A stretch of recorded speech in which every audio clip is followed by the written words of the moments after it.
Hey guys, thanks for watching. This is Bruce Boudreau of Our Next Backyard. Currently still working on the 77 Bandura. So last we spoke, I haven't done an update in a couple of days because I've been just busy trying to get stuff done. But I've got all the paneling up. I got the cupboards up now, refaced the cupboards, and so getting ready for painting. I gotta empty everything that's in here tonight. It's currently 6:30. So no rest for the wicked, but I got a sprayer, a power sprayer, a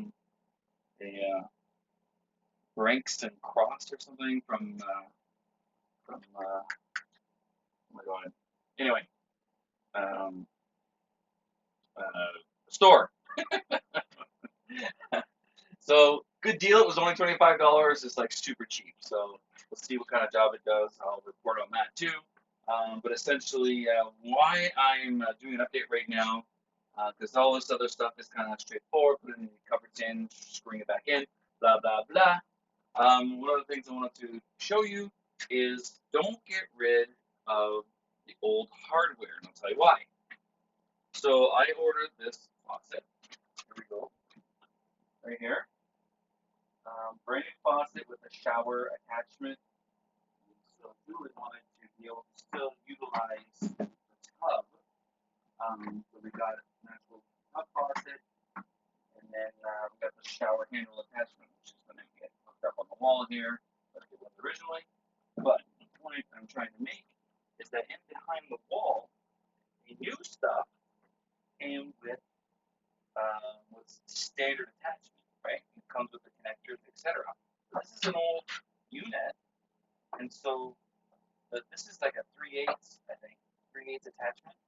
This is not 3/8. This is like pipe fitting, different than what the new stuff is. It's not pegs, whatever. It's like pipe fitting 3/8. Very different.